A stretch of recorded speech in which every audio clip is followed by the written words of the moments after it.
안녕하세요. 사연을 부탁해입니다. 오늘의 사연을 소개하겠습니다. 저는 저희 장모님의 이야기를 하기 위해 이렇게 사연을 보내게 되었습니다.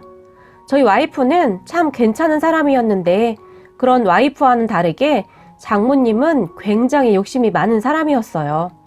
그러니까 장모님은 본인에게 선물을 많이 드리거나 돈을 많이 주는 사람만 좋아했어요. 본인이 낳은 자식일지라도 말이죠.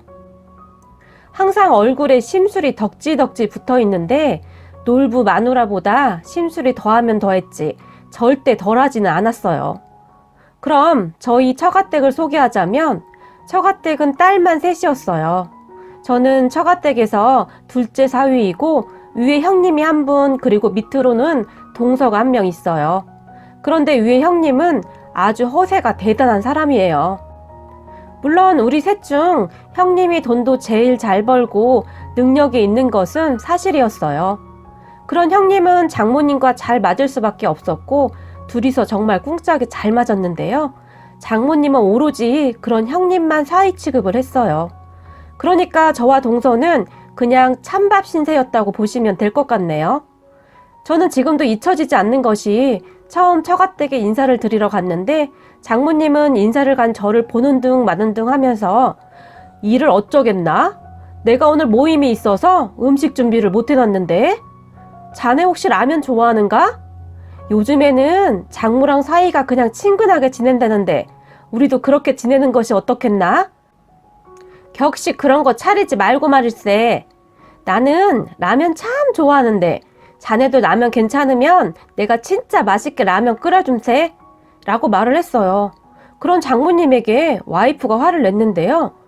엄마, 내가 오늘 인사 온다고 했는데 너무하는 거 아니야?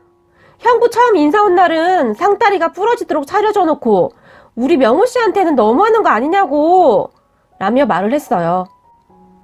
그런 와이프의 얼굴을 가만히 바라보았는데 와이프의 얼굴은 정말이지 화가 잔뜩 난 상태로 시뻘겋게 변해 있었어요. 아마도 저에게 너무 미안하기도 했고 창피하기도 했겠죠. 하지만 그런 와이프에게 장모님은 아니 별일도 아닌 걸 가지고 얘가 왜 이렇게 발끈해? 네 형부는 돈도 잘 벌고 부자잖니? 어디서 네 형부랑 비교를 해? 라며 말을 하면서 장모님이 저를 힐끗 쳐다봤는데 마치 저 들으라고 하는 소리 같았어요. 그리고 저는 씩씩대고 있는 와이프를 말리며 지영아, 나 라면 좋아해. 괜찮아요 장모님, 그럼 맛있게 부탁드릴게요 라며 아무렇지도 않게 말을 했어요. 하지만 속으로는 정말 괜찮을 수가 없었어요. 당연한 것 아니겠어요? 저도 저희 집에서는 귀한 자식인데 저희 부모님이 이런 취급받는 거 알면 얼마나 속이 상하시겠어요. 아무튼 저는 분위기 전환을 위해 한마디를 더 추가했는데요. 계란도 하나 넣어주시면 감사하겠습니다 라며 정말 애써 말을 했어요. 와이프가 너무 속상해하고 있었거든요. 그런데 그런 저의 마음을 알긴 하는 것인지 장모님은 어머 어쩌겠나? 마침 계란도 똑 떨어졌네 라고 말을 했어요. 그런 장모님에게 와이프가 엄마! 라고 비명을 질렀고 저는 그쯤에서 정말 울고 싶은 심정이었어요. 그리고 빨리 그곳을 벗어나고 싶은 생각만 가득했어요. 그렇게 저는 계란도 넣지 않은 라면에다 김치를 정말 허겁지겁 먹고는 처가댁을 나왔어요. 처가댁을 나오는데 와이프가 눈물을 흘리더라고요. 미안해요 명호씨. 우리 엄마가 너무 심했죠. 그런데 엄마가 아빠도 없이 여자 혼자 딸 셋을 키워야 했으니 얼마나 힘이 들었겠어요. 그러다 보니 엄마가 돈에 조금 집착을 하는 편이에요. 명호씨 기분 나빴겠지만 조금만 이해해줘요. 내가 결혼하면 맛있는 음식 진짜 많이 해줄게요 라고 말을 했어요. 그리고 저는 그런 장모님을 이해하려고 노력했어요. 와이프 말대로 여자 혼자 딸 셋을 키워냈으니 대단한 일이긴 한 것이니까요. 아마도 제가 지방대를 나와서 기계 만지는 일을 한다고 하니 썩 내키지가 않았겠죠. 그때 당시 제가 월급도 많았던 것이 아니긴 했으니까요. 딸 자식 가진 엄마 입장에서는 걱정이 될 수도 있겠구나 싶었습니다. 그렇게 저희는 결혼을 하게 되었고 결혼 후에도 장모님의 차별은 끝이 없었어요. 우선은 결혼식장부터 마음에 들어 하지 않았는데요. 호텔에서 화려하게 결혼식을 한 형님과는 정반대로 저희는 정말 간소하게 결혼식을 했어요. 그런데 저희가 결혼할 결혼식장의 모습을 미리 사진으로 본 장모님이 큰 충격을 받은 모양으로 내가 우리 딸 이런 데서 결혼시키려고 그렇게 고생해서 키운 게 아닌데 이런 쭈구리 같은 곳에 친척들을 어떻게 초대하냔 말이냐. 친척들이 얼마나 수근거리겠는가. 우리 지영이가 별 볼 일 없는 곳에 시집간다고 말이야. 집은 그렇다 쳐도 결혼식장은 그냥 근사한 곳에 하게 라며 저에게 명령을 하듯이 말을 했어요. 하지만 저는 그때 당시 그렇게 돈이 많지도 않았고 허세 부리자고 돈을 그냥 막 그렇게 허투루 쓰고 싶지가 않았어요. 장모님, 여기서 제 친구도 결혼식 했거든요. 그런데 정말 괜찮았어요. 음식도 맛있고요. 라고 제가 설득을 했지만 장모님은 절대 안 된다며 드러누워 버렸어요. 그리고 얼마 후 형님에게서 전화가 왔는데요. 형님이란 사람이 대뜸 한다는 말이 난데 도대체 돈이 얼마나 없길래 장모님을 알아눕게 하는 거야? 그 부족한 돈 내가 줄 테니까 그냥 장모님이 원하는 대로 다 해드려 라고 말을 했어요. 저는 그런 형님의 말에 정말 화가 났지만 꾹 참고 형님 이미 예약 다 된 거라 취소하는데 위약금도 들고요. 지영이랑 저는 예식장 마음에 들어요. 형님 마음만 고맙게 받을게요 라고 말을 했어요. 하지만 형님은 그런 저의 말에 답답하다는 투로 이렇게 철이 없어서야 결혼식을 둘만 하는 거야? 가족과 가족이 하는 건데 둘만 괜찮으면 끝이야? 제발 철 좀 들어 이 사람아.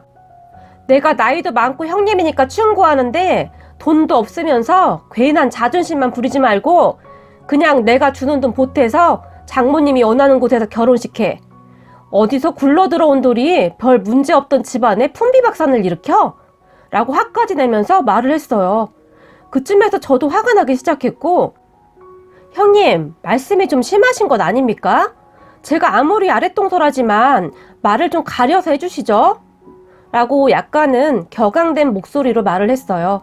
그런 저의 말에 형님은 거참 답답하네? 말귀를 못 알아들어도 진짜 못 알아듣네. 알았네. 자네랑 말해봤자 벽에다 말을 하는 것 같으니 전화 그만 끊겠네. 라며 신경질적으로 전화를 끊어버렸어요.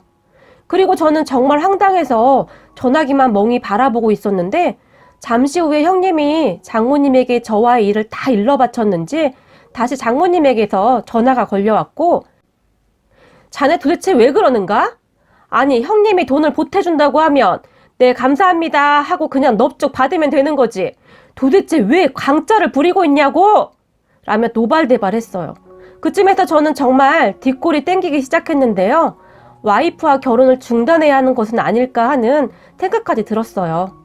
하지만 와이프가 가족들을 설득하겠다고 저에게 간절하게 말을 해서 저는 우선 흥분을 가라앉히게 되었어요. 그렇게 저희는 결혼을 하게 되었는데 결혼식장에 온 처가댁 가족들은 정말이지 얼굴이 멋씹은 표정이었어요. 장모님은 결혼식 내내 오만상을 찌푸리고 있었는데요. 지금도 결혼식 사진을 보면 장모님의 얼굴은 심술이 가득한 마귀할멈처럼 보입니다. 정말 고집도 대단하더라고요. 결혼식장서 한결같이 그런 마귀할멈 같은 표정으로 일관을 하셨는데 물론 음식에도 손 하나 대지 않았고 나중에 들으니 형님이 호텔 뷔페로 가족들을 다 모시고 가서 따로 저녁 식사를 했다고 합니다. 그제서야 장모님의 기분이 좋아졌다고 하고요. 하지만 처제만이 진심으로 저희 결혼식을 축하해 주었는데 형부, 엄마 심술 부리는 거니까 신경 쓰지 마세요. 근데 여기 결혼식장 가격 대비 진짜 괜찮네요. 음식도 아주 맛이 있어요. 라며 저를 위로해 주었어요. 그리고 결혼 뒤에도 장모님은 저와 형님을 철저히 차별했는데 저는 지금까지 밥 한 번 제대로 얻어먹어 본 기억이 없네요. 하지만 처가댁에 혹시 형님하고 같이 가게 되는 날이면 장모님이 상다리가 부러지게 음식을 차렸는데 저는 장모님이 그런 음식을 할 수 있다는 사실을 그날 처음 알았던 것 같아요. 제가 갈 때마다 참치 쪼가리 들어간 김치찌개나 된장찌개 그리고 계란말이 그리고 라면이 전부였는데 말입니다. 형님이 오는 날에는 무슨 잔치를 하듯이 상을 차렸더라고요. 그런 장모님을 보면서 저도 저였는데 와이프가 저보다 먼저 만정이 떨어졌는지 처가댁에 가자는 말을 잃지 안 하더라고요.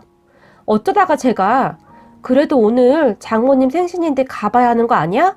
라고 물어보면 와이프는 형부가 엄마 좋아하는 호텔 가서 거하게 사줬겠지.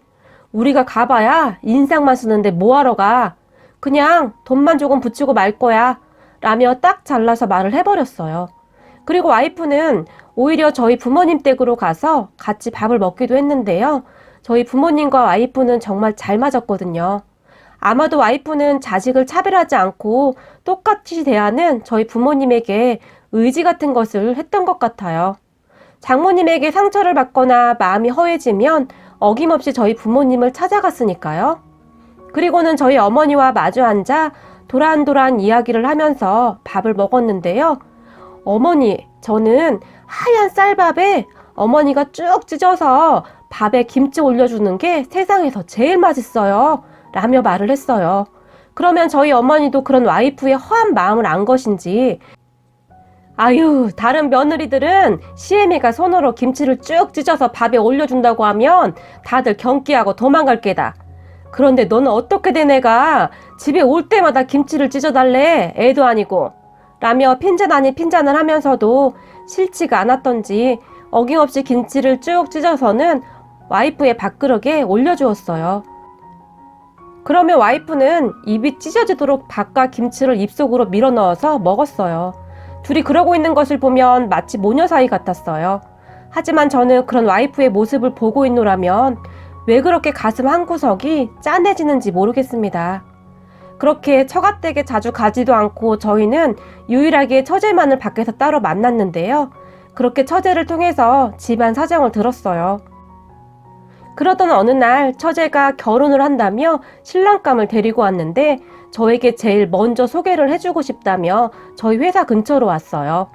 와이프도 연락을 해서 미리 나오라고 했으니 넷이서 삼겹살집에 가서 삼겹살을 구워 먹으면서 이야기를 했는데 다행히도 동서는 저와 비슷한 사람이었어요. 처음 만나는 자리이다 보니 어디 맛있는 데 가서 밥이나 먹죠? 라고 제가 말을 했는데 동서는 형님, 저는 삼겹살이 제일 맛있더라고요. 오늘 저랑 삼겹살에 소주 한잔 하시죠? 라며 정겹게 이야기를 했어요. 그리고 우리는 그렇게 형님 동생하고 지내게 되었는데 사람이 참 괜찮더라고요. 검소하고 성실하고 착하고 말입니다. 하지만 저는 살짝 걱정이 되기도 했어요. 동서 역시 장모님이 절대 좋아할 만한 사람이 아니었거든요. 그리고 동서가 장모님께 인사를 드리러 간다고 하던 날 저는 동서에게 장모님이 뭐라고 하던지 상관하지 말게. 말투가 원래 그런 분이시니까 말이야. 그리고 항상 지선 처제만 생각하게나. 자네 어디 가서 우리 처제 같은 사람 못 만날걸? 이라며 신신당부를 하면서 말을 했는데 동서는 그런 저에게 형님이 너무 그러시니까 제가 더 긴장되는걸요? 걱정 마십시오 형님. 이미 지선 씨한테 다 들어서 마음 단단히 먹었어요. 라며 웃으며 말을 했어요. 그리고 얼마 후 장모님을 만나 뵙고 온 동서는 형님, 제가 마음 단단히 먹고 갔는데도 장모님 귀에 눌리네요. 형님이 왜 그러셨는지 바로 알겠더라고요. 라며 큰 소리로 웃더라고요. 아마도 저에게 했듯이 똑같이 했겠죠. 그렇게 동서도 장모님의 마음에 들지 않았지만 둘이서 결혼을 한다고 난리를 치니 장모님이 어쩔 수 없이 허락은 한 모양인데 장모님은 동서에게 한 가지 약속을 받아낸 다음 결혼을 허락해 주었다고 합니다. 장모님은 동서에게 내가 다 양보하는데 결혼식장만은 절대 양보 못하네. 알겠는가? 라고 말을 했고 동서는 그런 장모님에게 결혼식장이요? 그게 무슨 말씀이세요? 라고 물었는데 장모님이 동서에게 결혼식은 무조건 호텔에서 해야 하네. 알겠는가? 라고 이까지 악물며 말을 했다고 합니다. 그런 장모님의 얼굴이 너무나 비장해 보여서 동서도 그 정도는 그냥 양보했다고 하고요. 그 이야기를 듣는데 저도 모르게 그만 웃음이 터져 나왔어요. 그래서 동서에게 내가 장모님 말을 안 들어서 장모님이 한이 맺혔구만 그래.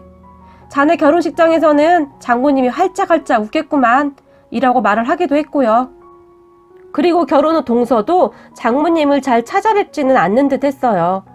저희 와이프나 처제가 나름대로 장모님에게서 남편들을 지켜내기 위한 방법이었겠죠. 그런데 그러던 어느 날 사건이 터졌어요. 저는 너무 놀라서 말이 안 나올 정도였는데요. 평소 저에게 절대 전화 한 통 없던 장모님에게서 전화가 걸려왔어요. 이보게, 날쌔. 혹시 지영이는 왜 이렇게 전화 연결이 안 되는 건가? 라며 저에게 물었고, 저는 그런 장모님에게 아무 생각 없이 집사람 오늘 저희 어머니랑 겉절이 담근다고 하는 것 같던데? 제가 저희 어머니한테 전화 한번 해볼게요. 라고 말을 했는데 장모님은 지금 겉절이가 문제야? 지 엄마는 다 죽어가게 생겼는데 인정머리 없는 것 같으니라고? 라며 말을 했어요. 그런 장모님 말에 놀라서 장모님 무슨 일 있으세요? 라고 물었지만 장모님은 단단히 화가 난 모양으로 됐네. 자네는 지영이하고 전화 연결되면 나한테 전화하라고 하게나? 이건 딸들이 셋이나 있으면 뭐해? 전화를 한 번에 받는 딸년들이 하나도 없으니. 라며 전화를 끊어버렸어요. 그리고 저는 저희 어머니에게 전화를 해서 와이프를 바꿔달라고 했고 와이프에게 장모님의 말을 전달했어요.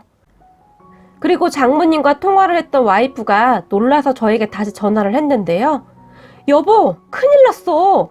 형부가 글쎄 회사 공금을 횡령하고 잠적했대. 라는 충격적인 말을 했어요. 그리고는 제가 제 말을 하기도 전에 와이프는 그래서 경찰이 언니 집에 와서 조사하고 난리가 났나 봐. 언니 지금 충격받아 쓰러져서 병원에 입원해 있대. 나 지금 병원 가봐야 하니까 당신 저녁은 어머님 댁에 와서 먹어? 라고 말을 했어요. 그런 와이프에게 저는 무슨 말이야? 지금 밥이 중요해? 나도 처형 병원에 가봐야 하는 거 아니야? 라고 다급하게 물었지만 와이프는 됐어. 그 자존심 강한 엄마랑 언니가 참도 반기겠다. 그냥 나 혼자 다녀올게. 내가 혹시 급한 일 있으면 연락할 테니까 너무 걱정하지 말고 라고 말을 하고는 전화를 끊어버렸어요. 그리고 그날 밤 늦은 시간 집으로 돌아온 와이프는 충격적인 말들을 쏟아냈는데요. 형부가 글쎄 도박하다가 돈을 다 날려먹은 모양이야. 그러다가 집까지 날리게 생겼으니까 회사 공금을 몰래 빼돌린 모양이야. 진짜 제정신이 아닌 것 같아. 이 정도면 금액도 커서 구속이라는데 이제 어떡해? 라며 울먹이며 말을 했어요. 저는 참 충격이 아닐 수가 없더라고요. 그렇게 허세란 허세는 다 부리더니 공금 횡령이라니요. 너무 황당하니 아무 말도 나오지 않더라고요. 그리고 얼마 후 형님은 결국에는 자수를 했고 집행유예를 받아 구속은 면할 수 있었지만 살고 있던 아파트를 팔아 합의를 했다고 합니다. 아파트가 처형과 공동 명의였다는 것이 그나마 다행이었을까요? 적어도 합의는 가능했으니 말입니다. 그렇게 형님네는 정말 아무것도 없이 처가댁으로 이사를 했는데요. 어디 갈 곳이 없었던 것이 형님네 부모님도 합의를 위해 집을 팔고는 조그만 원룸으로 이사를 갔다고 하니 그곳으로 갈 수도 없었고요. 그렇게 형님은 장모님과 한 집에서 살게 되었어요. 하지만 제가 굳이 말을 하지 않아도 아시겠지만 장모님에게 엄청난 구박을 받고 있답니다. 집도 절도 없는 형님을 장모님이 절대 좋아할 리가 없죠. 어느 날 처가댁에 가니까 형님이 밥에 물을 말아서 김치 쪼가리에 밥을 먹고 있었는데 장모님이 그런 형님에게 돈 한 푼 없는 것이 밥은 꼬박꼬박 잘도 처먹는다 그래. 지금 밥이 목구멍으로 넘어가냐? 그게 넘어가냐고? 나 같으면 절대 안 넘어가겠구만. 이라고 말을 하며 형님을 죽일 듯이 째려보았어요. 그렇게 죽이 잘 맞던 두 분이서 거의 원수가 되어 있었어요. 하지만 그 뒤 저를 보는 장모님의 눈빛이 달라졌는데요. 저는 성실하게 돈을 모아서 얼마 전에 집도 하나 장만했고 작기는 하지만 사업장 하나 차려서 운영하고 있어요. 그리고 그동안 꽤 열심히 일한 덕분에 주변에 단골이 많이 생겨서 사업이 꽤 잘 되고 있어요. 그랬더니 장모님 눈빛이 달라지네요. 그리고 가끔 저에게 무슨 호텔 음식이 그렇게 맛나다던데 이번 내 생일날 한번 가줄 텐가? 라고 물었어요. 하지만 와이프는 그런 장모님에게 호텔은 무슨 호텔이야. 지금 언니도 저 모양인데 엄마 제발 정신 좀 차려. 라고 잔소리를 했어요. 그러면 장모님은 꿍시렁거리며 나가버리곤 했고요. 그리고 형님은 몰골이 아주 말이 아니었는데 저만 보면 동서 혹시 1,000원짜리 몇 개 있어? 나 담배가 떨어져서 말이야. 스트레스 받아서 담배라도 피워야 살겠는데 있으면 좀 줘봐 라고 말을 했어요. 저는 그런 형님이 정말 한심하더라고요. 일자리를 구해도 며칠 가지도 않고 그만두고 항상 핑계만 수두룩했어요. 형님, 이제 담배도 끊으셔야죠. 애들 커가는데 어떻게 하시려고 그러세요? 정 힘드시면 저희 가게라도 나오세요. 제가 지금 장사가 꽤 잘 돼서 형님 월급 정도는 꼬박꼬박 드릴 수 있어요. 라고 말을 했어요. 그러면 형님은 됐네. 그깟 몇천 원이 그리도 아까운가? 그리고 나는 그런 기름 냄새 나는 곳에서 일을 해본 적도 없어. 감히 나한테 그런 잡일을 시키려고 그러나? 나도 곧 취직할 테니까 걱정 말게나. 라고 화를 내곤 했어요. 저는 그런 형님이 정말 한심했고요. 처형은 자식들 키워야 한다며 그 자존심에 여기저기 닥치는 대로 일을 하고 있거든요. 그런데 가장이란 사람이 저러고 있으니 한심할 수밖에요. 그리고 장모님은 요즘 저와 동서에게 정말 잘하는데요. 갈 때마다 아주 상다리가 부러집니다. 하지만 저와 동서는 그런 장모님이 그다지 반갑지만은 않네요. 그냥 할 도리만 하고 있답니다.